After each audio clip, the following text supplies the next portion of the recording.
Welcome back to Movie Club, everyone. My name is Patrick Smith, and I am the host and curator here at Movie Club. I am delighted you've joined us again for yet another episode of this incredible show.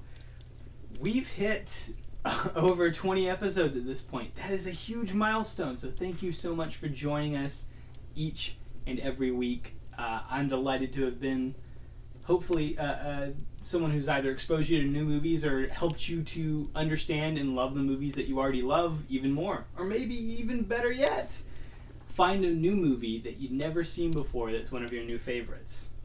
I hope I've been a part of that. And I hope that you've been loving the show as well, because I love getting a chance to make it every single week. I'm going to get rid of this pin right now before I end up clicking at the entire video. I've already lost my arm this week. It's back here on this part of the set. Hello, everyone. Good evening, everyone, and welcome to Movie Club. Well, that's a bit problematic, and I'm delighted to continue our October horror series this week with the 1996 horror meta smash hit that is Scream, directed by Wes Craven and written by Kevin Williamson. This is the second time that Wes Craven has completely changed the horror genre with one of his films. The first being his 1984 slasher classic, A Nightmare on Elm Street. A lot has changed since 1984, and by 1996, over a decade after Craven's last formative horror film, the subgenre is practically on its deathbed, relying mostly on underbaked sequels and a bunch of rip-offs.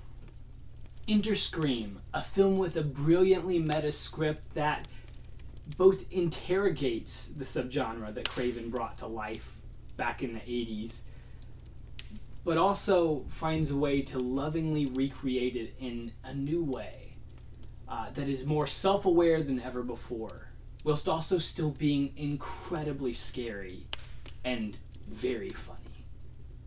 Scream helped to usher in a new era of horror films, one where the films themselves were much more aware of what was going on with them and the rules that had been more popularized back in the 1980s.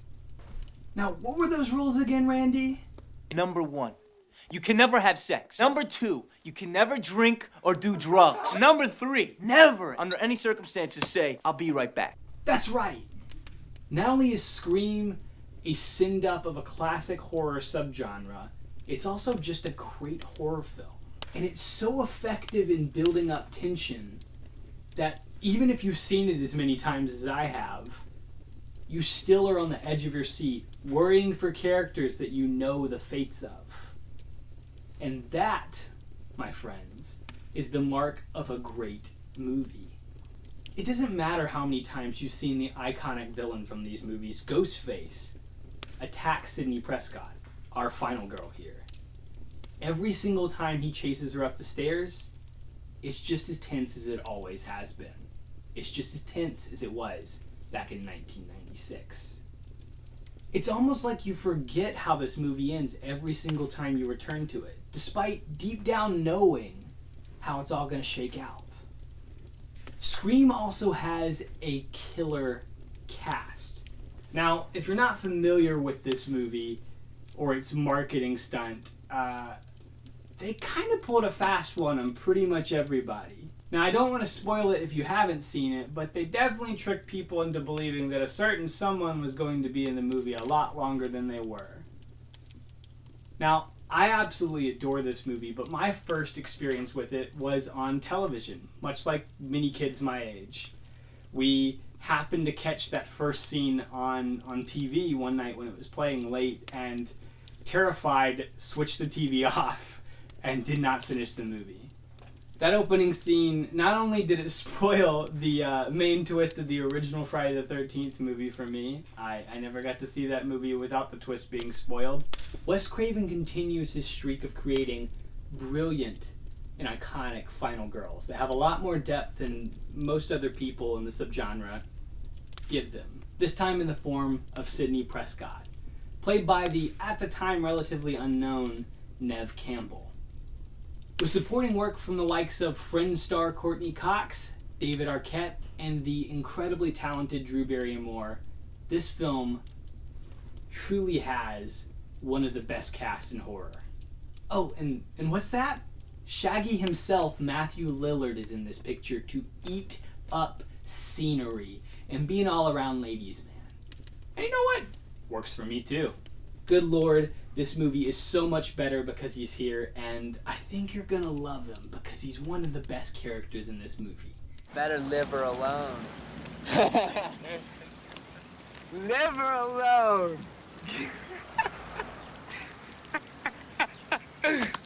Ow, liver. He's incredibly funny, and I think this movie wouldn't be half as good as it is without the incredible casting of Matthew Lillard here. Wes Craven and Kevin Williamson would go on to re-team for the next 3 Scream sequels prior to Craven's death in 2015.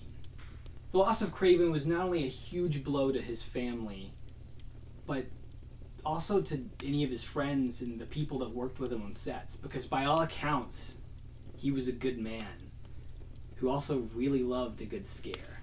Williamson would parlay his Scream success here to get other scripts he'd written adapted to the screen.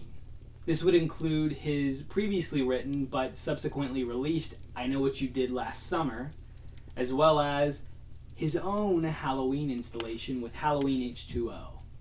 Regardless of your typical feelings about horror, I think Scream hits this perfect point that splits the line, that toes the line between genres. It's such a brilliantly funny send-up of a genre that had been at this point done to death.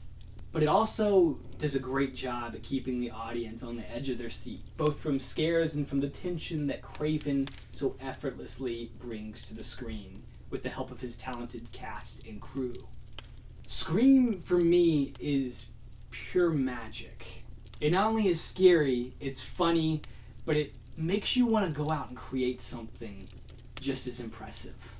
From top to bottom, it's one of the most interesting and compelling scripts, and there honestly isn't a wasted scene here.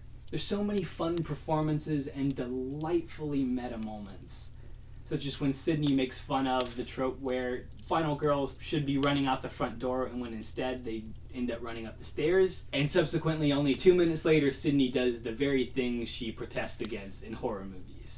It's because of script writing like this from Williamson and the incredible directing from Craven once again that we have such an iconic movie that is loved by critics and fans alike.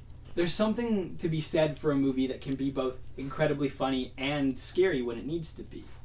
And that's what Scream does so well. I mean, Scream from the very first frames knows what it wants to be, and it does it effortlessly. With one of the most captivating opening sequences I've ever seen, Scream truly scared the hell out of audiences. For those who don't know about the plot of this movie, I'll synopsize it real quickly here. After the death of a young teenager, an entire town is on edge, but especially Sydney Prescott, our final girl, is pretty tense. Not just because of this murder, but because a year prior, her mother was murdered, and her father are still trying to put the pieces back together.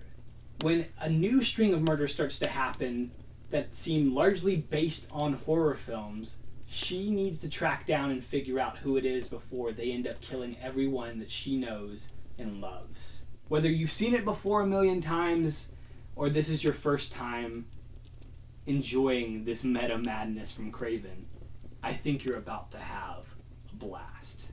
And it's a great introductory point for people who want to try horror or have never seen a horror movie before, because it's deeply funny whilst also being pretty damn tense.